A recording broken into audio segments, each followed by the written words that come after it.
কক্সবাজার ৪ আসনের সাবেক সংসদ সদস্য আব্দুর রহমান বদিকে গ্রেপ্তার করেছে র্যাব। মঙ্গলবার রাতে চট্টগ্রামের পাঁচলাইশ এলাকা থেকে তাকে গ্রেপ্তার করা হয়। র্যাব জানিয়েছে, হত্যাচেষ্টা মামলায় বদিকে গ্রেপ্তার করা হয়েছে। গত ৫ই আগস্ট টেকনাফ পৌরসভা এলাকার শহীদ আলিউল্লাহ শপিং কমপ্লেক্সের সামনে আন্দোলনরত শিক্ষার্থী ও আওয়ামী লীগ নেতাকর্মীদের সংঘর্ষের ঘটনা ঘটে। সেখানে ভাঙচুর ও বেদম মারধর করেন আওয়ামী লীগের কর্মীরা।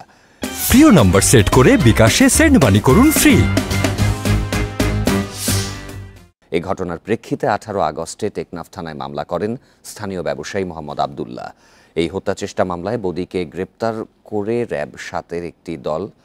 এ মামলায় টেকনাফ আওয়ামী লীগের ৩০ জন নেতাকর্মী ও অজ্ঞাত ৪৫ জনকে আসামি করা হয়েছে।